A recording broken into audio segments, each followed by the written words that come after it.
خیال یہ تھا لڑنے بھیڑنے کا، لوٹ مار کرنے کا، یہ تو فائدہ ہے بھلا، بس ٹھیک تبلیغ کرنی چاہیے، اچھی بات کہنی چاہیے، نیک بات کہنی چاہیے، یہ کیا طریقہ ہے؟ منافقین کا آرگومنٹ موجود تھا جو اس کو پسند ہی نہیں کرتے تھے، اس لیے کہ جنگ کا سلسلہ چل نکلا تو ہمیں بھی جانا پڑے گا، ہماری جان اور مال کے اوپر بھی آنچ آئے گی، تو نپ دی ایول ان دی بڈ، اس سے تو بہتر ہے کہ اس کو یہیں پر ختم کرو۔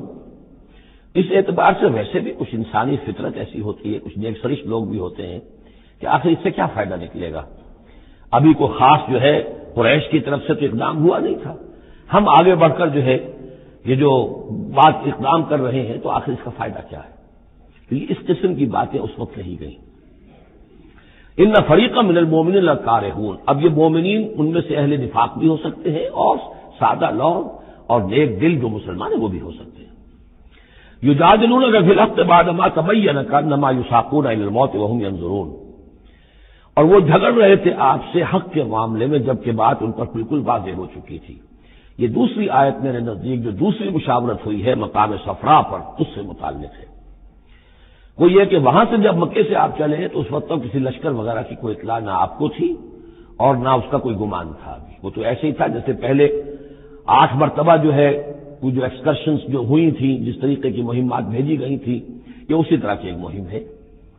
لیکن یہ ہے کہ آگے چل کر جب آپ کچھ دور چل نکل کے آ گئے تھے، یہاں آ کر جو ہے آپ کو وحی بھی آ گئی اور اطلاعات بھی مل گئی کہ صورتحال وہ ہو چکی ہے۔ ایک طرف نخلا سے روتے پیٹتے لوگ پہنچ گئے وہاں، دوسری طرف یہ کہ ادھر سے ابو سفیان کا جو ہے ایلچی پہنچ گیا چیختا چلاتا ہوا، اور 1000 کا لشکر لے کر ابو جہل نکل پڑا ہے بدر کی طرف، اب وہ بدر کی طرف آ رہا ہے، ادھر سے قافلہ بدر کی طرف آ رہا ہے شمال سے۔ اس وقت اللہ تعالیٰ نے فرمایا، اور یہ مشاورت جیسا کہ میں نے کہا تھا جیسے کہ حضرت طالوت نے کی تھی، ایک آزمائش اپنی فوج کی کہ جو اس دریا میں سے پانی پیے گا سیر ہو کر پیے گا اس کا مجھ سے کوئی تعلق نہیں، اسی طرح کا آپ نے مشاورت کا معاملہ اللہ تعالیٰ کے حکم سے مسلمانوں کے سامنے رکھ دیا۔ بعدما تبین کانما یساقون الی الموت، وہ لوگ ایسے محسوس کر رہے تھے جیسے انہیں دھکیلا جا رہا ہو موت کی طرف، وہم ینظرون، اور وہ دیکھ رہے ہیں۔ ظاہر بات ہے یہ کیفیت تو کٹر جو منافق تھے وہاں پر انہیں کی ہو سکتی تھی۔ وَإِذْ يَعِدُكُمُ اللَّهُ إِحْدَى الطَّائِفَتَيْنِ أَنَّهَا لَكُمْ، اور جب کہ اللہ تعالیٰ وعدہ کر رہا تھا تم سے کہ ان دونوں گروہوں میں سے ایک تمہیں مل جائے گا، ایک پر تمہاری فتح گارنٹیڈ ہے۔ وَتَوَدُّونَ أَنَّ غَيْرَ ذَاتِ الشَّوْكَةِ تَكُونُ لَكُمْ، اور اے مسلمانوں تم یہ چاہتے تھے کہ ادھر جاؤ جدھر کے کانٹا لگنے کا کوئی اندیشہ نہ ہو، اس لیے کہ بمشکل 50 یا 100 آدمی تھے اس قافلے کے ساتھ، اور اونٹ تھے بے شمار، اور جو میں نے آپ کو بتایا بہت بڑی مقدار کے اندر جو ہے 50,000 دینار کا جو مال تھا ان کے پاس، تو ان کو تو آسانی سے قابو کیا جا سکتا تھا، اس میں اندیشہ کم تھا۔ پھر دلیلیں بھی عقلی آ گئی ہوں گی کہ حضور ہمارے پاس تو کچھ ہتھیار بھی نہیں ہے، کچھ نہیں ہے، ہم تیاری کر کے مدینے سے نکلے ہی نہیں ہیں، تو اچھا ہے پہلے یہ کہ ہم جا کر ان پر قبضہ کر لیں تو ان کے ہتھیار بھی ہمیں مل جائیں گے، تو پھر لشکر سے لڑنے کے لیے ہم بہتر پوزیشن میں ہوں گے۔ تو عقل و منطق بھی یہ گویا کہ ان کے ساتھ تھی۔ وَيُرِيدُ اللَّهُ أَن يُحِقَّ الْحَقَّ وَبِكَلِمَاتِهِ، اللہ یہ چاہتا تھا کہ اپنے بات کو اپنے فیصلے کے ذریعے سے حق کا حق ہونا ثابت کر دے، وَيَقْطَعَ دَابِرَ الْكَافِرِينَ، اور کافروں کی جڑ کاٹ دے۔ یہ قطع دابر القوم الذین ظلموا، کافر قوم کی جڑ کاٹ دی گئی جو ہم پڑھ کر آئے سورہ اعراف میں۔ اللہ کا ارادہ یہ تھا اگر عام جو دنیاوی قواعد و ضوابط ہیں، فزیکل لاز ہیں، اس کے تحت یہ ہوتا تو اتنی بڑی بات ہی نہ ہوتی۔ اسے یوم الفرقان بنانا تھا کہ نمایاں ہو جائے کہ اللہ کس کے ساتھ ہے، حق کدھر ہے، اور یہ اسی وقت ہو سکتا تھا جب یہ کنٹراسٹ برقرار رہتا کہ بے سر و سامان 313 گئے ہیں اور کیل کانٹے سے 1000 کے ساتھ ان کا مقابلہ ہوا ہے اور پھر انہیں اللہ نے فتح دی ہے۔ لہذا اللہ کی مرضی کچھ اور تھی۔ یرید اللہ ان یحق الحق بکلماتہ ویقطع دابر الکافرین، اللہ چاہتا تھا کہ اپنی باتوں کے ذریعے سے حق کا حق ہونا ثابت کر دے اور کافروں کی جڑ کاٹ دے۔ یہ یحق الحق کا، تاکہ سچا ثابت کر دے حق کو، سچ کو، ویبطل الباطل، اور باطل ثابت کر دے باطل کو، باطل ہونا اس کا ثابت ہو جائے، ولو کرہ المجرمون، خواہ یہ مجرموں کو کتنا ہی ناگوار ہو۔ استستغیثون ربکم، یاد کرو جب کہ تم اپنے رب سے استغاثہ کر رہے تھے، دعائی دے رہے تھے کہ اللہ ہماری مدد فرما، فاستجاب لکم، تو اللہ نے تمہاری دعا کو قبول کیا تھا، انی ممدکم بألف من الملائکۃ مردفین، کہ میں تمہاری مدد کروں گا 1000 ملائکہ سے جو لگاتار آئیں گے، پے بپے آئیں گے۔ 1000 کا لشکر آیا ہے نا، تو 1000 فرشتے ہم تمہاری مدد کے لیے بھیج دیں گے۔ وما جعلہ اللہ الا بشرا، اور اللہ نے اس کو نہیں بنایا مگر تمہارے لیے بشارت، ولتطمئن بہ قلوبکم، اور تاکہ تمہارے دل مطمئن ہو جائیں۔ ومن نصر الا من عند اللہ، اور مدد تو اللہ کی طرف سے ہوتی ہے، فرشتوں کو بھیجے بغیر بھی وہ مدد کر سکتا ہے، کن فیکون کی شان کے ساتھ وہ جو چاہے کر دے۔ لیکن یہ کہ تمہارا جو اپنا ایک سوچنے کا انداز ہے، بل بنائے کب بشری، تمہاری تسکین کے لیے ہم نے یہ شکل کر دی کہ 1000 دشمن آ رہا ہے تو 1000 فرشتہ تمہاری مدد کے لیے بھیج دیں گے۔ ان اللہ عزیز الحکیم، یقیناً اللہ تعالیٰ سب زبردست ہے اور حکمت والا۔ اذ یغشیکم النعاس امنۃ منہ، جبکہ تم کو ڈھانپ لیا تھا ایک اونگ نے،